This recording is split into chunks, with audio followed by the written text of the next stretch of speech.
তবে অনেকে বলবেন যে সমুদা মিরাক্কেলে দেখেছিলাম এরকম টাক, আমার এই কড়কাইতে এসছেন এই টাক এত বড় মাঠ নিয়ে। অনেকে বলতে পারেন দাদা টেনশন নেই।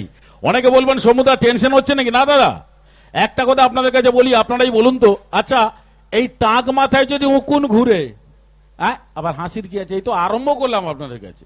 এই টাক মাথায় যদি উকুন ঘুরে দেখলে কি মনে হবে? মনে হবে যেন ফাঁকা মাঠে কেউ টোটো চালানো প্র্যাকটিস করছে। দাদা কত টেনশন, কপাল করে, এত বড় কপাল করে পৃথিবীতে জন্মগ্রহণ করেছি, আমার নিজের কপাল কত বড় আজ পর্যন্ত আমি নিজেই বুঝতে পারলাম না। কেন বলুন তো? খাবার পরে মুখ ধুতে গিয়ে কপালে হাত দিতে গেলে টাকে হাত চলে আসে। কত বড় টাক আজ পর্যন্ত নিজেই বুঝতে পারছি না। দাদা টেনশনে আছি। আজকে টেনশন নয়, কেননা ভগবান সমৃদ্ধ দর্শক রয়েছেন, সবাইকে নিয়ে অনুষ্ঠান। তবে কত সুন্দর আজকে আপনাদের কাছে আরো কিছু কথা বলবো এই টাক নিয়ে, কেননা কত সুন্দর পরিষ্কার দেখেছেন তো। এই পরিষ্কারের জন্য আমি যেখানে কাজের জন্য ইন্টারভিউ দিতে যাই সেখানে আমার কাজ সঙ্গে সঙ্গে পাকা হয়ে যায়। কেন বলুন তো? সবাই বলে দেখ যার মাথা এত পরিষ্কার তার কাজটাও পরিষ্কার ভাবে করবে। দাদা টিটকারি করছেন, আমাকে কাজে জয়েন করাচ্ছে, আমি নিজে বুঝতে পারছি না। তবে দাদা আমি শুধু পরিষ্কার করি না, আমার বউও মাঝে মধ্যে পরিষ্কার করে দেয়। তাহলে বলবেন সমুদা বৌদিমণি টাক পরিষ্কার করে দেয়? না দাদা, বউ টাক পরিষ্কার করে না। তাহলে বলবেন দাদা পরশুদিন ঘুম থেকে উঠে দেখে আমার মোটা মানি ব্যাগটা গোটা পরিষ্কার করে দিয়েছে। কি টেনশন।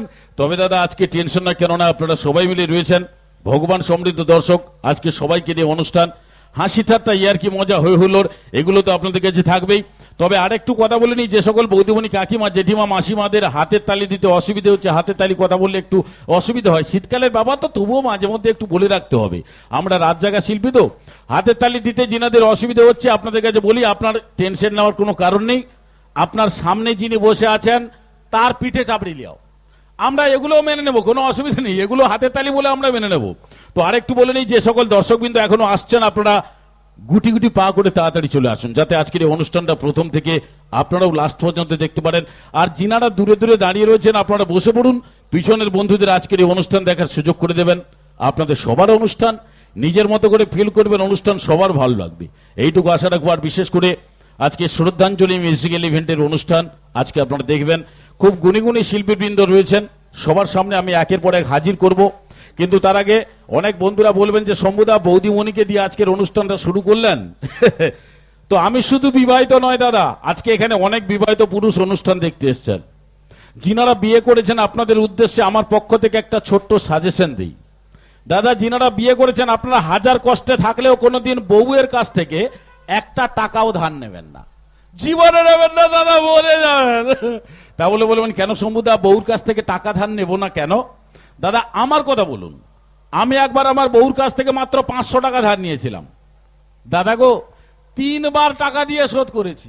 গতকাল আমাকে বলছে ওই এখনো 200 টাকা পাবো। আমি মরে গেলেও মনে হয় টাকা শোধ হবে না।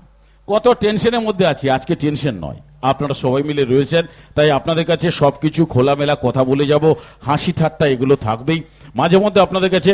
তবে যে সকল বন্ধুরা ভাবছেন যে আমি আজকের এই অনুষ্ঠান মঞ্চে একবার দুবার আসবো তারপর হয়তো না, কিন্তু না দাদা, আমি গ্রামের ছেলে, পাড়ার ছেলে, আপনাদের পাড়ার ভাই বন্ধু এগুলো মনে করতে পারেন।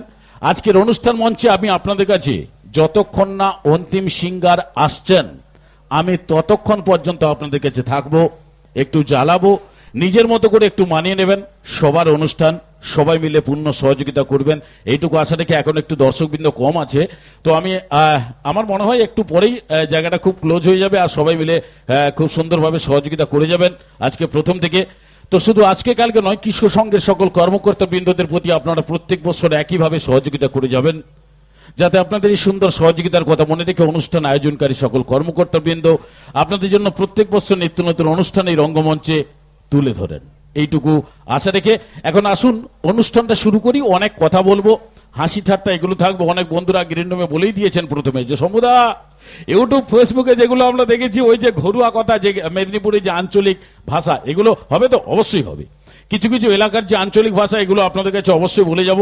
আজকে সবাই মিলে আনন্দ পাবেন, হাসি ঠাট্টা ইয়ার্কির মধ্যেই অনুষ্ঠান আমি যতক্ষণ থাকবো। আর সেই সঙ্গে আজকের এই অনুষ্ঠানে শ্রদ্ধাঞ্জলি মিউজিক্যাল ইভেন্টের অনুষ্ঠান মানেই গুণী গুণী শিল্পীবৃন্দদের অনুষ্ঠান। আর সেই সঙ্গে আজকের এই অনুষ্ঠানে প্রথমেই আমরা এখানে ডান্স দিয়ে শুরু করবো আপনাদের কাছে আমাদের অনুষ্ঠান। আর এই ডান্স আর ডান্সের পরেই আপনাদের কাছে একের পর এক গুণী গুণী শিল্পীবৃন্দ আপনাদের সবার পছন্দের তালিকার আপনাদের পছন্দের গানগুলো পরিবেশন করবেন আমাদের সেই সঙ্গীত শিল্পী। বিশেষ করে আপনাদের সবার সামনে থাকবেন সেই জিটিভি সারেগামা পাক হেত আপনাদের সবার পছন্দের সঙ্গীত শিল্পী অঙ্কনা দে। একটু বাদেই আপনাদের সবার সামনে আসবেন, কিন্তু তার আগে এখন শুরু করছি আপনাদের কাছে আমাদের শ্রদ্ধাঞ্জলি মিউজিক্যাল ইভেন্টের আকর্ষণীয় অনুষ্ঠান মঞ্চের মধ্যে একখানি ডান্স দিয়ে। তাই ডান্সারদের মঞ্চে ডেকে নেবো, সবাই মিলে একটু হাতের তালি মঞ্চে। হ্যাঁ, এই তো দারুণ দারুণ। এই দাদা দেখুন, আমি হাতের তালি কথা বেশি বলবো না,